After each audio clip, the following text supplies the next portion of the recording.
Okay, I said I was going to do a follow-up on this review, and as luck would have it, our club was having a steel match today that I wasn't aware of.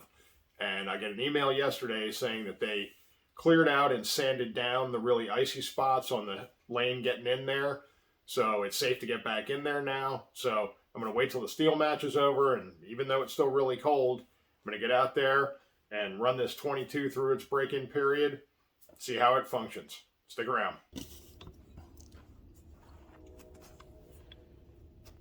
Okay, so what I did was I just ran a magazine of 20 rounds through it, and then I have 4 magazines, so we're going to have a total of 100, but I'm going to show the 4 magazines shooting from a side angle so we can check the ejection and all that. We can see that up close.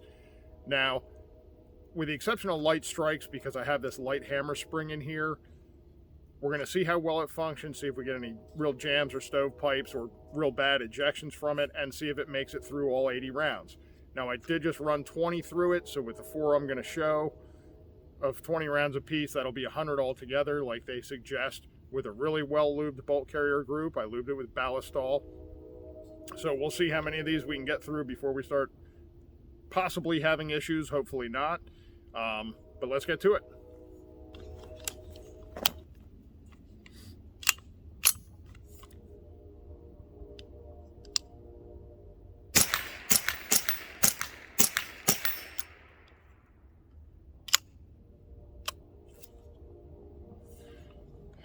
Well, not great so far.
Okay, well, we did have some light strikes, and I'm going to attribute that to that lightweight hammer spring that we have in here. I did have 1 stovepipe, but there again, out of 100 rounds, that really isn't too bad. So hopefully we're making some progress with this. For whatever reason, it seemed like a couple of the light strikes came on the first round. But like I said, I'm going to attribute that to probably just having the lightweight hammer spring in here. So, well, hopefully it's coming around. So we'll go back and put a few more rounds in a couple magazines. We'll wipe this bolt down a little bit and we'll try it again. Okay, we got everything back together. Cleaned the bolt up and everything. Lubed it up again. So now we're going to run it again for another, well, I'll figure about 80 rounds. It's so cold out here. Putting those little 22s in these magazines was starting to get to my fingers, but it'll be about 20 rounds apiece. Let's see how it goes.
Yep, we did get a stovepipe there.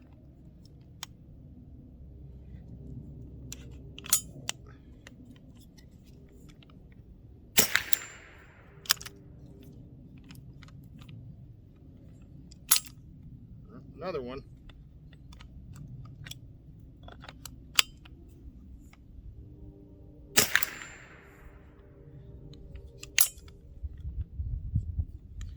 All right, we did get a couple stovepipes right there at the end, but I'll tell you what, all in all, I think I can definitely say it's making some progress with that break-in period. So, I mean, part of that stovepipe could just be, you know, the magazine getting to the last couple rounds, because that was the last couple rounds in the mag. So, and the light strikes, like I said, I'm pretty sure are because of putting the lightweight hammer spring in here. I'll probably bring it out and try it again with a full strength hammer spring, but for right now, it's really cold out here, and I'm gonna get home and warm up. So we'll do a little wrap up on this when I get home, take the bolt apart and everything and look at it, and that'll be that. Here's the bolt fresh from the range. Now, it is really dirty. I mean, I gave it a pretty good wipe down in between rounds, but I didn't get into all the little cracks and crevices. So this is a couple hundred rounds worth of gunk buildup on the bottom there.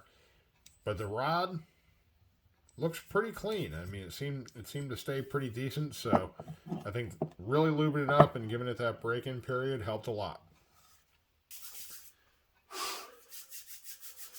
Okay, well, we're back here. I can almost feel my fingers again. So that will enable me to do my favorite part of the video and grab a brew and wrap up this review.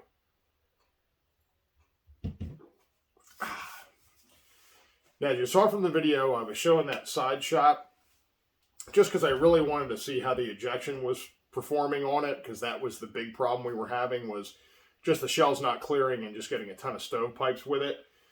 And as you saw, the ejection was pretty good. I mean, they were really kicking out of there.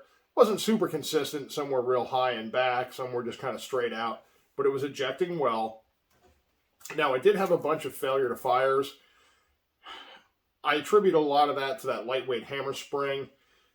The main reason I say that that's probably the cause of it is because even though, and I know some people may get on my back for it, I was using Thunderbolts. Yes, they're really cheap, and why wouldn't you expect problems with them? But that is the exact same brick of 500 that I used to shoot my CMMG video, and I had no failure to feeds or no failure to fires in that entire video with those. So the fact that this had all the issues with the exact same stuff that the other system had no problems with, you know, leads me to believe that it was the firearm itself. Now that I lubed it up, like they said in the email, I used Ballistol, really lubed it up, shot 100 through it, cleaned it, shot another almost 100, probably about 75 or 80, and I haven't cleaned it since that second firing, and I can tell you it's not nearly as gritty.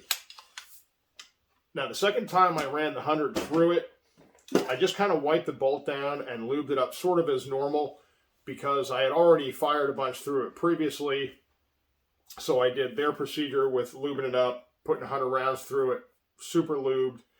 Plus, I figured with doing the lapping in and the other things that I had already done to it, should have really mimicked the break-in procedure anyway. And it seems a ton smoother than it did initially. So I think the break-in procedure really did help. And other than the light strikes, had 2 or 3 stovepipes. Now, 2 of those stovepipes occurred after I had dropped the one magazine in the snow. So even though I knocked the magazine off really well, it was really cold out there today. I know the gun's hot from firing it, but you know, you get a little bit of moisture and stuff in there when it's this cold, can cause some issues. So I'm not going to blame those last 2 stovepipes on the gun anyway. So really I had 1 stovepipe, and that could be ammunition related. So reliability wise, other than the light strikes, I think it's actually coming around, and I'm pretty pleased with it. So other than that, I think if you follow their break-in procedure, you know, it seems to work pretty well. So that'll pretty much wrap it up for me here at the Not So Tactical Reloading Table. Until next time, do something useful with yourself, and get out there and get pewing. Well, at least when it's not 9 degrees out. We'll see you next time.